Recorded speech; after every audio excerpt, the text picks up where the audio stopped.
can I do it a little bit better?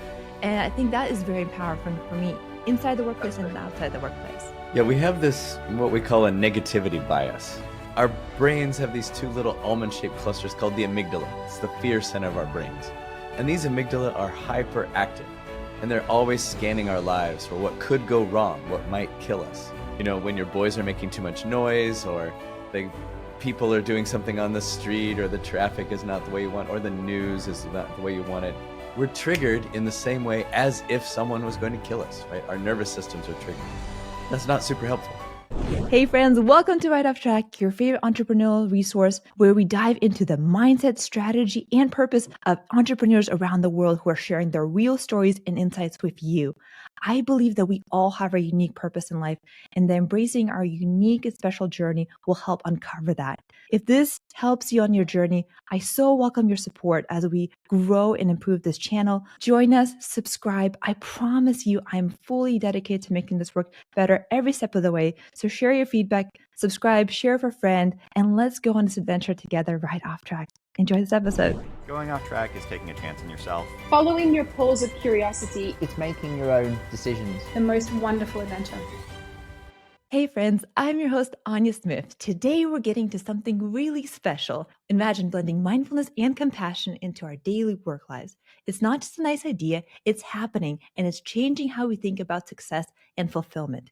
Here to walk us through this exciting blend of ancient wisdom and modern business, Scott Shute, a leader who's truly turning these concepts into a reality in the workplace. Scott, excited to have you here. Thanks for having me. I'm glad to be here. My pleasure. And Scott, you and I met a little bit ago. I don't know if you remember me, but I was introduced to you through the Inner MBA program a while ago for people who wanted to expand not just their business prowess, but also the kind of the purpose that they're leading behind it. So thank you for sharing your path around there. And then at that point, you were at LinkedIn. And I had no idea there was even like a mindfulness leadership element here. So can you share a little bit about like, even the backstory to getting to a point where not only were you interested in mindfulness, but you made it something you actually do for a living? Sure. Well, thanks for having me again. I was at LinkedIn, and I'd had this career as a customer service person. I was the VP of Global Customer Operations. And that was, my dream job. And there was this other part of me, like a dual agent. I've had a meditation or a spiritual practice since I was 13. I've been teaching since I was in college. And I never talked about that at work. But at LinkedIn, I found it such an open environment. Our CEO was talking about using Headspace in his own practice. He was talking about compassion in the world. And I thought, maybe this is a place where I could bring some of that, passion of mine into play at work. And so in a secular way, I started leading meditation sessions at work. And over time, it kind of snowballed into, I was the executive sponsor of our mindfulness program. We didn't really have one, so I created one with a whole bunch of other volunteers. And then for me, the turning point was our CEO gave the commencement address at Wharton, very, serious Wharton, and talked about compassion. The most important thing you can do in your life and to be successful at work is to be compassionate. At Wharton, right? That's pretty good. The next day he's on Good Morning America, and this is all they want to talk about is compassion in the workplace. So I ended up making a pitch to him like, hey, you just told all our employees that compassion was the most important thing that they could do. We're not really doing anything about it. And so I pitched this role. I'm the ops guy. I'll help operationalize compassion, and we'll also mainstream mindfulness while we're at it. So we, with the great support of him and our head of HR, we created this role, head of mindfulness and compassion programs. And my mission, even today, is to change work from the inside out. So that's how we got started. Wow. And Scott, you mentioned that this was something that you were called to do from an early age. And I know that I had a little bit longer story that you shared about just being in a town that really didn't resonate with that idea, and you created that community around you. How have you seen that, passion of you influence your, your professional life, right? Because you are focusing on workplace. Because a lot of times we think, oh, yoga is nice. You should do it. You should do mindfulness. But what's the real impact that it's had in your life? Sure. For me, my practice, and it's what I would say is the pursuit of self-awareness or awareness generally, has been profound. It has affected everything about me. I think we're all on this journey, you could say from animal to spiritual, like, right, everything we do, our first response, our first reaction to life is very much an animal response, that Homo sapien part of us. Whether we get angry at somebody cutting us off in traffic, or the type of foods that we choose to eat, or just anything that we do, it's almost always, a base level animal reaction. And as we build awareness, as we move from kind of this animal based into spiritual, we can respond to life, right? We can have a little bit more space between the things that happen to us and how we respond. And that has been profound for me as a person and in my own happiness and joy. I think it's also been an important part of my leadership development and how I developed as a people leader over time. So it's fundamental for me for everything that we do. Oh, I love that. And I love that it's becoming more mainstream, like you mentioned, right? So we were talking about it like leaders and CEOs bringing mindfulness and that topic to the news, right? Public is sharing it.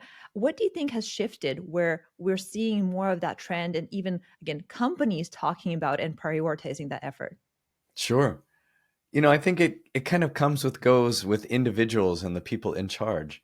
But ultimately, it's about consciousness. And over time, we're generally raising in consciousness, I believe. And one of the things that happened to us kind of collectively is COVID, the pandemic, right? For a year or 2 or 3 years, we were separated from each other. We had lots of anxiety and loneliness and just uncertainty about life. And it was a collective experience. And because of that, and because of what was going on in work, companies realized pretty quickly that if we don't take care of our employees, then that is really a problem for us as a company, because employees are by far a company's biggest, resource or asset.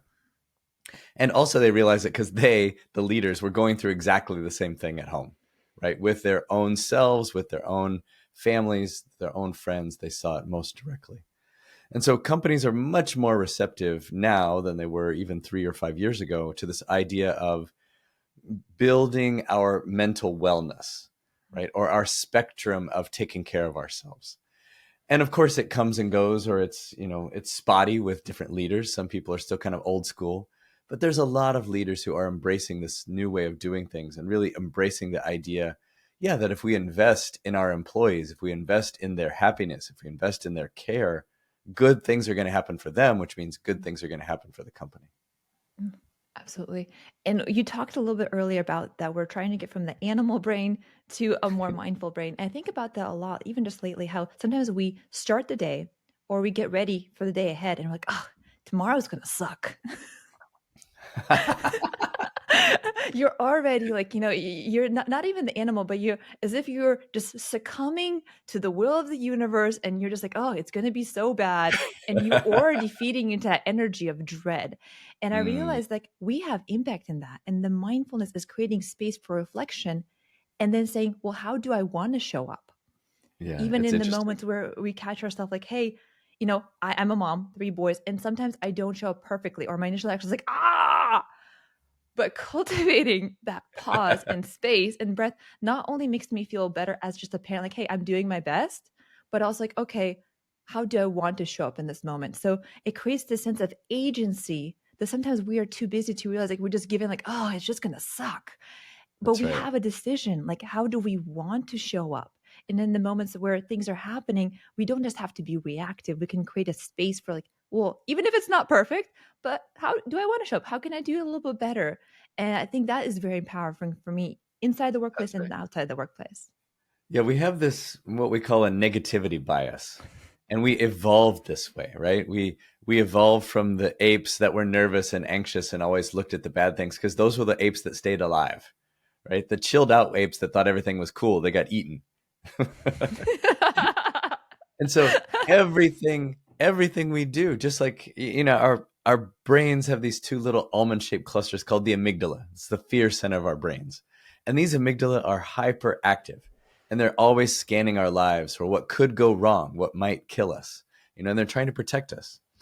And that was great when we were on the savannah trying to stay alive. It's less great in our modern day world because almost everything triggers those amygdala. When your boys are making too much noise, or they people are doing something on the street, or the traffic is not the way you want, or the news is not the way you want it, we're triggered in the same way as if someone was going to kill us, right? Our nervous systems are triggered. That's not super helpful. And so first of all, it's just realizing it, like, oh, this is an animal reaction. I don't really want to be an animal, because then my happiness is just comes and goes with the wind. It comes and goes with whatever's going on in the world. And if I want to create something, I'll draw a distinction between happiness and joy. If we want to cultivate real joy, that's something that happens from the inside out. That's something that is built with an inner practice that builds this muscle of pausing. It builds this muscle of just letting it sit for a second and to see everything first and then to respond. And then we can have real joy. And joy happens from the inside out. Absolutely. Yeah. And I like the distinction because we think like, well, I need to be happy. I need to be happy. And it's like, oh, if I'm not happy in this moment, then I'm failing. But happiness can be a fleeting sense, and it can be somewhat artificially stimulated, right? Where I think of contentment and peace as like, I'm not like the extremes of high or lows, but I'm just feeling like positive, just like hopeful. Yeah. And speaking of hope, like I was working at Meta before all of this unraveled. And on paper, as I know a lot of people talk about, like everything looked good. Here you are at that top company, you have a role, you have an income, and I have a beautiful family, everything to be grateful for. But I felt so stressed all the time. Like there's always something more to chase, always something more to do. Mm. And it was never enough. I was like, Mm. what, and then can't wait to retire in 20 more years, to keep saving. And I just had this realization, there has to be another way. There just Yeah. has to be another way to live. Like this cannot be the way we're meant to live. And That's that's right. how I came to mindfulness. And I was so imperfect about it, but just sense like there has to be another way, motivated me to find like, okay, how can I like take little practices and adapt them? Even if they're not perfect, that still is better than like going the other way and like trying to do just things the push through it way. That's right. Some of us realize that the mountain we've been climbing is not the right mountain. We're climbing this mountain of success and all these things that we think are going to make us happy, right? If you ask anybody why they do anything, it's always because they just want to be happy, right? We ask the 5 whys. Why did you buy that new car? Well, because I wanted it. Well, but why did you want it? Well, I don't know, because I wanted to impress my neighbors. Why did you want to impress your neighbors? Because I wanted them to like me. Why did you want them to like me? Because I just want to be happy, or anything like that. But as you said, everything like that is fleeting. If I get promoted, maybe I'm happy. If I get fired, maybe I'm unhappy. But there's this other part, which is the joy from the inside out, which is lasting, right? And so there's lots of techniques that we can use along the way. But one of the things I like is this question when we start spiraling, when we get ourselves in the zone where we're anxious or we've fixated on something. I ask the question, what else is true? It's just a simple redirection. In other words, what else is good? Yeah, I can fixate on that one thing that's wrong in my life. And that's true, like it might be not the way I want it, but it's also not the whole story. This happens with our relationships. I could be really upset with my spouse or my kid about that one thing they're doing that just makes me crazy. Right? Yes. But if we ask ourselves, well, what else is true? What else is good? And we remember the 99 other reasons we love them, then we can really respond in a more meaningful way. And it's not to say we ignore all the, quote, bad things. It's just that we don't need to give it 100% of our attention. Because remember that amygdala is finely tuned to only look at the negative. It's up to us to balance the scales to see the whole story. Absolutely. Yeah, it reminds me a lot of times where sometimes in the thick of the moment, things seem a lot darker, right? So say if you're in a fight, if your spouse or again your child is, upsetting and not listening to you, in that moment, it's hard to see like, that they're a good, beautiful person and whatnot. So it takes sometimes that practice, like, hey, right now I'm not seeing things objectively. Right now my emotions are very heightened and it's very much fight and flight. So I need to distance myself or calm myself down and also be conscious like how much energy I'm draining myself. If I'm just gonna like focus in on how bad they are, I'm wasting so much energy. And I That's know right. I'm also not seeing this objectively. So maybe if I That's right. pause and recenter myself, I will have more compassion for whatever conversation is meant to happen. And I know that's very difficult, but it is so worth it, because a lot of times we're just putting so much energy in the peak of like the center of like chaos, and we're feeding it versus realizing that's not a place that's serving us or our relationships. That's right. You mentioned something really important, which is it's not easy. It often really is not easy, Yeah, but it is always worth it. It's usually simple, but it's not easy. absolutely. Okay, I want to pivot a little bit because I want to go into this really exciting one. So this beautiful book was written by Scott called The Full Body Yes, and it has an awesome rhino in it, red stars. If you're not on YouTube watching this, just describing it to you. So why the heck did you write a book? What inspired this? Well, in that moment, I was the head of mindfulness and compassion programs at LinkedIn. And people were asking me, like, what does that even mean? Like, what does it mean to be compassionate at work? And funnily enough, Professionally. I had, so that was the context. And then I'd always wanted to write a book. I knew I was going to write a book since I was 15, since I was a freshman in high school. And it was just never there. And I was coming home from an event with a friend. He was driving, I was in the passenger seat. And he gets this funny look and he says, "The universe has told me to tell you it's time to write your book." And we both just started laughing. And I kind of checked inwardly. It's like, oh, yeah, that feels right. And so part of the reason was I was compelled, part of the reason was I always knew I would. And part was to kind of explain what we're up to explain why it's important to have this idea of mindfulness and compassion in the workplace for us, but also for the work that we do. Beautiful. Okay. And so now you had this inspiration. Yeah, How did you go about it? Like, what were some key things you want people to get away from this book? sure. Well, it's kind of a four-step process. When I think about compassion, we want to have compassion for another person. Well, I've developed a definition of compassion. There's lots of good ones. I like this one. And so it's three parts. Compassion is first an awareness of others. Second is a mindset towards wishing the best for them, or a mindset of kindness towards them. And the third is the courage to take action. And so I thought, all right, well, let's do it. Let's go to compassion. But what I really came to understand is that our own development, our own ability to do those same three things for ourselves comes first. And so it's first, am I aware of myself? Really aware of myself in an open and transparent way, not just the veneer, but deeply aware. The second part is, do I have a mindset of kindness towards myself? Do I love myself? Do I have self-compassion? And then the third is, do I have courage to take action? Meaning, now that I know these things, do I have the courage to do the hard things for my own growth? Right? And when I can do those three things and do them well, then I have a chance at the fourth one, which is really compassion for other people. Absolutely. So powerful. Like, not a joke at all. 100%. Just, this has been something I have been struggling with probably my whole life, but recently I've become a lot more clear, like, why I'm struggling with this area.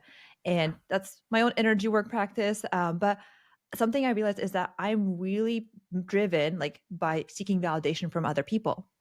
And that's a Mhm. program that's really not serving me. But what Mhm. it made me confront is that the reason I have that is I haven't connected with like myself, inner self-love, and like connection to something higher, and having that Yeah. trust that something loves me. But where it was showing up and things like I didn't realize it's going to have a correlation is this constant sense I need to achieve something, Yes. constant sense of restlessness. And I was like, how do I get rid of it? It's really not serving me. But here I am thinking about 7 million things I need to do right now instead of Yes. enjoying the moment. So when everybody's like, I know, be in the moment, breathe. Like, and I was like, how the heck do you do that? But I realized that the reason I had this because I subconsciously thought that I need to accomplish everything to be worthy. And I wasn't fulfilling myself because I thought that, well, what if I say no to something? What if I, don't do something for my kids first? And I was just realizing that was like this programming that I need to get over on my path of loving myself, and also overcoming a sense that it's selfish. That, oh, putting yourself, you're a selfish mom, you're a selfish human being, you're not thinking about others. But it's actually such an unhealthy relationship to have this selfish view of it, where really us empowering ourselves, us having this deep love for ourselves, we show up way better in the world. That's right. way healthier, way more resilient. So that's just been my very recent, like really deep reflection, like what's really driving this insane sense of doing more and more and more, and why I'm doing things and why it's not fulfilling me. Yeah. All from the root, as you correctly pointed out, of not feeling it in from the inside out. Yeah. So in my own experience, I had this really amazing experience in 2015. So a little bit of context. So I'm the youngest of five, and I spent my childhood, trying to get my dad's attention, always looking for that external approval from him. It started in the family dynamic and carried out through history. But in 2015, my father had passed away. And in this moment of time, I had a big job. I was reporting to the CEO, and he had other things to do, and my business was fine. So he's kind of leaving me alone. And that was fine. But it meant that there was no one there to give me those attaboys at work. And there was no one, my father was no longer there to give me those attaboys or that praise, that external praise in my family life. And even my spiritual mentor was not available to me at that time. That was the context. And I was feeling the weight of the world. I was in my mid 40s. I had a big job. There was nobody to go to, for advice or whatever. And I didn't like it. Well, in that moment in time, my son and I had been playing a lot of golf. He was on the school golf team. And this one Sunday afternoon, I was feeling really restless and I was waiting for him to come home so we could go play. And he didn't want to, so I went by myself. Now, it was the only time I'd been by myself in 10 years or more, because I always went with him or I went with work or with other friends. So I'm out there by myself. It's a late afternoon in September, and there's nobody on the course. There's nobody with me. There's nobody ahead of me or behind me. And we get to the third hole, and it's a short hole, 126 yards. And I'm starting to feel a little bit more relaxed. It's this valley that has rabbits and foxes. The sun is filtering through the fading trees, the fading leaves of fall. And I hit my shot. And what I would say is I'm a highly inconsistent golfer. Like, I like it, but I'm not that good. I hit my shot and I couldn't see the hole, but where the ball landed, I thought, oh my God, that went in, which means I just got my first hole in one and nobody was there to witness it. And I thought, well, of course, this is how it happens, right? And I got this real kind of connection with the universe. And the message was, this is just for you. This is just for you. How do you want to feel about it? Right? And I let that sink in as I was walking up to the hole. And I got up there and my ball's not on the green. I got closer and the ball's in the hole. Of course it is. I take a picture of it. I send it to my son. He responds, what? And I was thinking, if he had been there, if I was with other people, it completely would have played out differently. There would have been club dropping and dancing and picture taking and jumping around. We'd buy drinks for everybody at the clubhouse. I'd stop by the clubhouse and sign a form to get my name in the paper, all that stuff. The next day, it'd be on social. I'd post about it everywhere. And every one of these moments is another opportunity for my life to be reflected back from somebody else to tell me how I feel about it. But the message was, no, this is just for you. How do you want to feel about it? And that was extraordinarily powerful because I started really asking that question for myself in every part of my life. Like, no, I'm living for me. Look, it doesn't mean that I don't have responsibility to my family, to my job, to other people. But how do I want to feel about it? What's really important to me? And am I living to those internal values? Or am I just making noise and trying to get the attention of the universe? Yeah. Yeah. Absolutely. That's so powerful. Thank you for sharing and being authentic. It's such a powerful reflection. And I love how the universe is just so wise in its unique ways about giving us lessons that we need in the time that we need them in the introspection. And I think the reason I also had this introspection recently is, again, I'm starting to work as a content creator. And when you do that, you put yourself out there a new way. And the same with you, starting this new endeavor that we'll talk about here shortly. And you have to, at some point, question, like, why am I doing this? Because entrepreneurship to me, I thought it was just, I thought about it very differently than I think about it now. But now to me, it's such a path of introspection, because everything that you can accomplish is going to be based on what's happening within. Your resilience, your why is based on like what's really motivating you. And I feel so much calmer now, reflecting on like how am I loving myself, because I want to show up with others, not because I want them to give attention to me, but because I truly have the love capacity within myself that then I can pour out to others to provide value. And I don't think I'm quite there yet, to be honest. Now, here I am 5 months in, I'm putting in the legwork, but I'm only starting this journey, to be honest. Like, I don't think I'm serving everybody with the high value I can, because I'm learning to have that higher capacity for love myself. That's a really powerful self-awareness. What I'd also say is there's no endpoint to that. Yeah. We're always still learning. There's always another level of it. I think you bring up a really important point about kind of creativity. And it's easier perhaps to see as an entrepreneur, because as you said, your business is you. It will be a reflection of your state of awareness, your consciousness. And you'll follow the creative process because you're building it. You're completely in charge.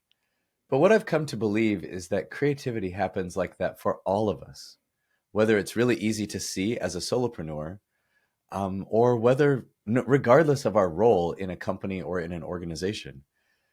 Part of what I do is I play music, I do photography. I'm creative in kind of a traditionally creative way. But what I realize is that the creative process in work is exactly the same. And when we can tap into that, it's really powerful. And it starts with our own level of awareness. So you're absolutely on the right path. Thank you. Thank you. I'm right off track. And I want to also dive into the next chapter of your life. So when I was looking you up after the inner MBA, I realized that you left LinkedIn and now you're starting something completely different, which is really mushrooming and doing amazing things. Can you tell our listeners what the heck do you decide to do after LinkedIn and what's happening now? Sure. Well, I wrote this book that we talked about, The Full Body Yes, came out in May of 21. And I ended up leaving LinkedIn a few months later because it was just time for one reason. And also I wanted a bigger audience. LinkedIn was already in a great space. I wanted to help other leaders and companies and groups and organizations become more conscious. And, really it's about creating work cultures that are really amazing, that are competitive advantages. And so I started by doing speaking and executive coaching and that sort of thing. And I still do that. But along the way, I found a business partner, Nicholas, and we started this community called Changing Work, like changing work from the inside out. And the idea in this first phase is to find people who are doing the work like we are, of solopreneurs, doing the work of conscious business, and gathering them and helping them be more successful. Giving them community, helping amplify their work, giving them more knowledge of the best practices of building solopreneurship, really helping them thrive and be alive. Mm-hmm. That's the first phase, is help all these practitioners, because we figure it's like a force multiplier. If we can help them be successful, they will help lots of other people be successful. And then the second phase in the future will be to curate all the best practices from this collective and make them available to business leaders. Mm-hmm. And so hopefully over time, it becomes this big, beautiful community, all with the goal of changing work for the better from the inside out. I know it's very necessary, especially going through, I know I'm biased because I recently was affected by the layoffs at Meta, but I do think there's a sense of like we need change in the workplace and how things are done. And to shout out Changing Work, I've been a member for a little bit. I know I haven't been as active as I wanted sometimes, but that's okay. I honor the journey. But Nicholas Whitaker has been on this podcast. So many members of Changing Work have been on this podcast as well. So please list through our guest list and you'll find some incredible people who are part of this, or join if it's calling to you. So I'm very grateful for that. And Scott, I want to take just a step back, because here we are talking about mindfulness. People are like, oh, what's the impact here? But you are also a numbers person, right? We're not talking fluffy things. This would be nice to do in your life, but can you share a little bit about maybe the numbers and things around the workplace that you've discovered why this is impactful? Sure. Yeah. At the root of it, I'm still a business guy, right? I'm really interested in the ROI. And people would ask me when I was doing the mindfulness programs at LinkedIn, like, what's the ROI of this stuff? Yeah. Well, I always start with, if it's a senior leader and we can have a real conversation, I always start with, well, what's the ROI of turning the air conditioning, when it's really hot in the summer, what's the ROI of turning the air conditioning on? Oh, what? Why aren't we asking that question? Well, it's something that's good for employees. Like, we know when they're comfortable, they're going to be, better at what they do. Or most companies offer a gym at work. Well, what's the ROI of that new rowing machine that we put in? Well, and we're not even asking that question. Why? Because we know that when employees are healthier, physically healthier, they're going to be at their best, and that's going to be good for the company. So then I ask something like, all right, well, you support the gym, right? Yeah, sure. I support, physical exercise. I see how important it is. I'm like, great. Well, how many of your employees need to bench press twice their weight for their job? Or how many of your employees need to run a 6.5-minute mile for their job? And we laugh, because I see where I'm headed. I said, all right, well, how many of your employees need to be mentally focused? How many employees need to be emotionally stable to do their job well? And then the light bulb comes on. It's like, oh, okay. So in my opinion, we should be spending hundreds of times more on our mental well-being than we are on the gyms and the physical well-being. Look, I'm a fan of the physical well-being as well. So part of it is just common, basic understanding, basic sense that for most companies in the information age, employees are by far the single biggest asset, the single biggest, resource that they have. And so you want your single biggest resource to be at its optimum. And, that's one. So the mindfulness stuff, that's why we do it, is we want people to be at their best. Then we talk about compassion. And for me, this is really where the juice is.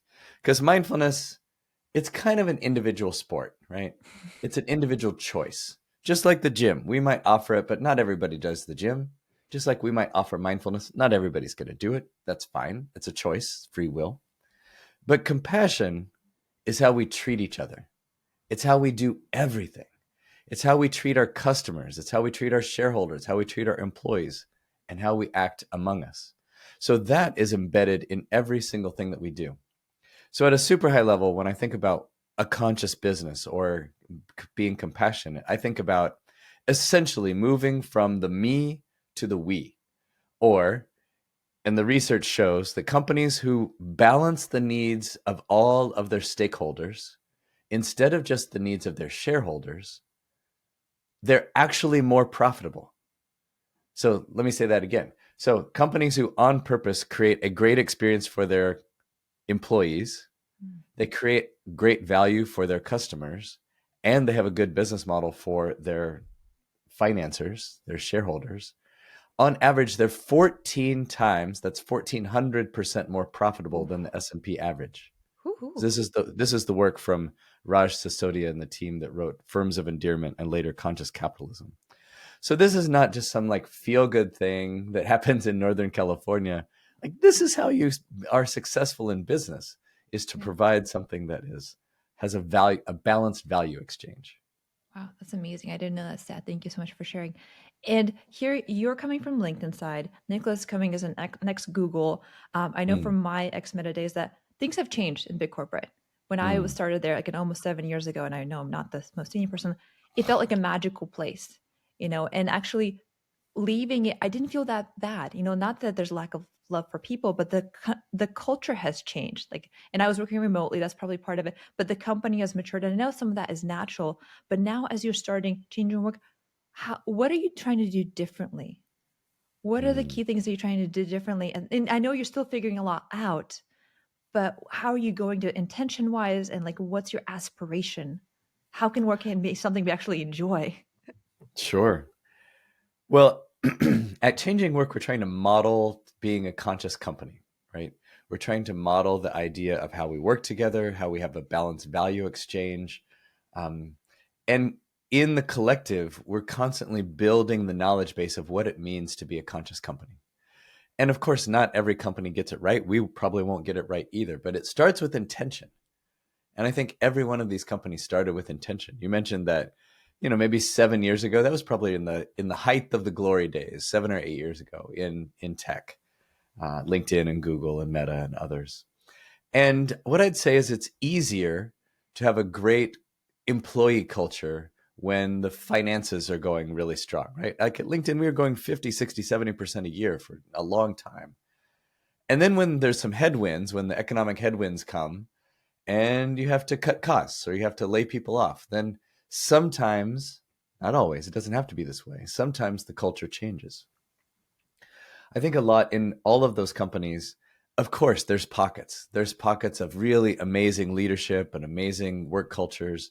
And there's pockets, and there always have been pockets, where it's not, where you have kind of the traditional command and control leaders. But I think on the whole, it's a rising tide, meaning that things are getting better over time, even if in this moment it's maybe not as good as it was, a few years ago. On a whole, things are getting more things are getting better from the perspective of the worker. They're getting better from this perspective of value creation for customers. So I'm optimistic. Beautiful. And in terms of just maybe practical advice, if you were talking to leaders at a company, or maybe even like entrepreneurs who are looking to Sure. create a blueprint of a culture that can be more mindful and conscientious, what would be some of the advice you'd give them, like for foundational or something that just practical Sure. that you've learned recently? Sure. I'd start with intention, right? What are they trying to do in the world? And not from a perspective of how much money are they going to try to make, but what are they really trying to do? And is it good for the whole, right? And then when they get into the operation levels and they start building your plan, start building your goals, I recommend a balanced goal sheet, right? Are we creating value for customers, for employees, and for shareholders? And every time, always looking at those three things. And then as a leader, as the top leaders, what are they keeping the organization focused on? As an example, going back to our discussion about the amygdala, is a leader always talking about things from a fear perspective? It's like, oh, here's all the things that we did wrong last quarter, and let's go fix them. I call it pothole management. Okay. Right? We get so fixated on the pothole, we don't realize there's 999 miles of perfect road before we get to the one pothole. And instead of focusing on, I'm a leader standing on stage at all hands, instead of saying, hey, we're going to be the next, whatever it is, $100 million, $1 billion, $10 billion company. Because at the end of the day, who cares? Like, of course, it's exciting to be on a winning team, but is that what we're going to remember when we're old and gray and retired or on our deathbed? No. So tell the stories of how the company is changing the world. Tell the stories of how the company is changing the lives of their customers and their employees for the better, right? Because that shifts the focus away from, hey, it's just about making money, which is only the shareholders. It shifts the focus away to being a balance. Here's how we're making everything better. The lives of our customers, the lives of our employees. And yes, and we're successful too. We're a winning team. Those are just some of the basics. But if you start there, it's hard to go wrong. I love that. And if we dive just a little bit deeper, I know that at Meta we had like a mindfulness group, and there's some practices that you could, choose to voluntarily be part of. But do you have any recommendations for what can, again, small businesses of size incorporate into their actual, work practices or give support to that helps their employees on the ground have a more mindful approach to their work? Sure. First, I think it starts with intention, right? It's not just a tick in the box exercise. It starts with this intention that as a leader, I want the best for my employees. Like truly, I want to offer them a package of benefits and a package of things that helps them be successful as a human, successful with their mental health, their emotional health, their physical health, all of those things. So it starts with intention. And then what does it actually mean? What do we give them? There are different things for different size of companies. But for almost any size company, I like, some of the apps. We started with Headspace and LinkedIn. We moved to the app called Wise at Work from my friends at Wisdom Labs. And I really like that one. I appreciate that one because it's built for people who are working in the context of work. So it's not just a meditation app like, oh, help me fall asleep. It's also things like, hey, I'm going to go into this stressful meeting in 5 minutes. What can I do to kind of get in a better place? Love that. So I find that to be really powerful. But then it's more than just a tick in the box. Oh, hey, we offered everybody the app, so we wash our hands and we're done with it. No, it needs to be something that the leadership team, the managers are talking about. We're regularly checking in. Hey, how are you doing? Have you used, some of these tools are available? Are you aware of some of these tools that are available? Because a lot of times what's happening is a company will buy access, to these apps and then not do anything with it. Right. And after a year or two, people don't even know that it exists. And that's, it's better than nothing, but not by much. And so intention and then a regular drip of attention on it. Yeah. It's funny how we talk about intention in so many different parts of this conversation, from like intention is necessary to actually have agency in our life, to here we see the perfect overlap for that in business. So I love that. One thing I also try to create in this podcast is like the real story behind things. So here we talked about this beautiful transition, and now you have your Changing Work Collective, and you grew your practice through challenges. But have there been really big challenges that you had to face going in from corporate now into your own kind of endeavor that you care to share that maybe will help others on their transitions or growth? Good question. There's always challenges. I'm not going to say I have life-threatening challenges that were big and serious, but it's for sure in the scale of, annoying and not what I want and the day-to-day grind and all of those things, because, life is imperfect. I think one of the real learnings for me as an entrepreneur is that you kind of mentioned it earlier, like every day is freedom. It's freedom. And sometimes it doesn't feel like freedom. Sometimes I open my computer and it feels like I have 1,000 messages. I have 1,000 different directions to go and I don't know what to do first. And I just start doing and it's just overwhelming. But the truth is, in that moment, I have to have a talk with my boss, who is the guy in the mirror, me, and say, you put it all there. What is it you want? What do you want to create? You have total freedom to create. You don't have to do any of it. You don't have to. It's a choice. Every one of it's a choice. Of course, there's consequences to every choice, but everything is a choice. Yeah. And I think while it's especially true for entrepreneurs, it's also true for all of us. Yeah. If your job feels like a grind and blah, blah, blah, it's so much more empowering to view it as a choice. Absolutely. And again, there's consequences, but it's a choice. And so starting from that place of like, oh, I'm creating this. Yeah. So if I find myself in this place where I'm feeling overwhelmed, like, okay, well, what would I prefer to create? Yeah. And it might not happen overnight, but I'll find myself a week later, 2 weeks later, a month later. It's like, oh, there it is. I manifested what I really wanted. Oh, I love that. It's funny. When I started this journey, I had this intention that I'm going to enjoy the journey, not just the destination. And here I am, setting out for my own, creating my own terms of how I'm going to do things. And yet, just before this week, after Thanksgiving, I was thinking, I'm kind of anxious about starting this week. And here I am, my own boss, doing things on my own terms.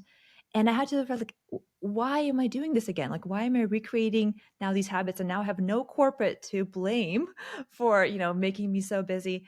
And I had to go back to this reflection, like, again, I'm seeking validation through like all this restlessness.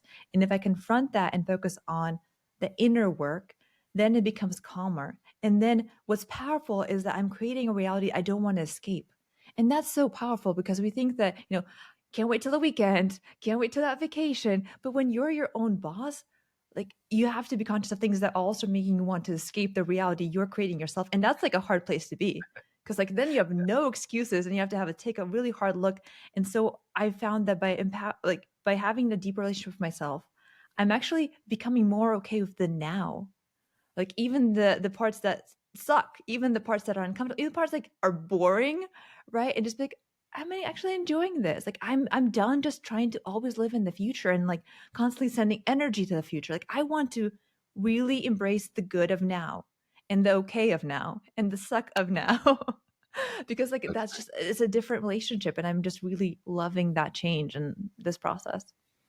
There's what you're talking about is self-responsibility. Yeah. And this is such a powerful tool in our growth, right? I think that we move in this continuum. And at one side of the continuum is life is happening to me, right? I'm a victim. Life is happening to me. And then we can start to take more responsibility. We can kind of see the lessons. We can kind of see that every challenge that we have is actually an opportunity to grow. It's an opportunity to learn more about our life, learn more about love. And in this space, it's life is happening for me. And then when we really go deep, when we're really in tune with that deepest part of ourselves, we're in tune with the divine or whatever you want to call it, then we can be used as a co-creator with life, and life can happen through us. Mm. But it starts with this self-responsibility to say that, oh no, I'm actually in charge here. Yeah. Yeah. And I think it takes that love, right? Again, it seems like a popular world, but it's really honoring that you are worthy. Like right now, not when you achieve a goal, not when you lose 30 pounds, not when you become Right. smarter, prettier, more successful. Like you are worthy of love right now. That's right. Very cliche, but very powerful. One last thing I want to share and then give you space to add anything that we might have missed. But when we Sure. connected on the prep call, you mentioned like one challenge. Again, we don't have to talk about it if you don't want to, is that when you left, you announced that you were leaving LinkedIn, that the relationship changed and the people treated you differently, right? Would you mind touching on that? And like maybe if you want to, again, we can cut it and edit out, like how did that change your view of like leadership and like being a conscious leader and like those relationships that you form, and how can they be different if you're, I don't know, approaching it that way? Well, one of the experiences I had is in my previous role at LinkedIn, I was the VP of Global Customer Operations. And at its peak, I think my team was just over 1,000 people, Yeah. right? So that meant that there was, I don't know, 120 or 140 managers, all in my team. And it seemed like everybody wanted time from me, Mm. right? It was like moths to a flame. They wanted to have lunch. They wanted to have mentoring. They wanted to have advice. And I understand it because they saw me as the person in charge of their career. Yeah. And then there came a time when I announced that I was, switching roles. I was going to take this mindfulness role, Mm-hmm. and there would be a new person in charge of the organization. Yeah. And in that moment, I don't know if you've ever seen these solar factories where there's a bunch of giant mirrors out on the desert and they're all pointing to a central tower to heat the water Yeah. of the tower, right? It was like I was the tower, and then every one of those mirrors tilted away Yeah. from me. Ugh. And it was fine, it was natural. But what I found is after that, nobody wanted advice. No one wanted to have lunch. No one wanted Mm. to. And what I realized pretty quickly was that so much of our persona as a leader is not us as a person, but it's the position. Mm. It's positional strength, it's positional power versus personal power. Mm. And that, on the one hand, is humbling. On the other hand, it's just the way it is. But if I had more deeply realized that during all those years, I may have dealt with it differently. Yeah. I so appreciate for sharing. Selfishly, I just think it's such a powerful story for leadership. And I'm sure that you also showed up differently as a leader going to your next thing because of that, Hmm. right? Um, is there anything that you kind of taking that reflection made you cultivate leadership differently? I think generally, I'm more humble now than I was in my previous roles, Mm. and partly it's just the nature of the roles. Mm. As an example, when I was in this role, I had a big staff Yeah. of people who were all there to ensure I was successful. It was really, the group and the company were successful. But I had my own HR person and an assistant and a chief of staff and a finance person and a blah, blah, blah, a giant team. Yeah. And then in my next role, it was basically me, Yeah. myself and my, business partner. And now as an entrepreneur, leading a small team, first as a solopreneur and now a team of 3 or 4, I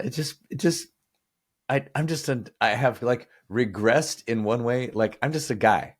Like Yeah. I don't see myself as this, um, whatever, Yeah. a big deal that needs to be taken care of. Yeah. It's just like, I'm just here. I'm a kid from Kansas who's trying to do what I'm doing. Oh, it was beautiful. The light behind you just flashed as you said that. Like the universe is like, Cool. yeah. Scott, thank you again for sharing that. I just thought it was a beautiful story and I wasn't sure how to call it out. So thank you for kindly For just sure. rolling with it and sharing, because I think it's just so powerful to hear like how we take every experience and it could be a learning curve and it shapes us who we are and makes us better leaders. And even the challenges, if we reflect on it, can help us understand ourselves better and what we want to do in the world better, having that different perspective on things. Thank you. Well, Scott, you're an incredible human being. From the moment I heard you speak, which was like in a room of 1,000 people. So it was just you and you had no clue I was there.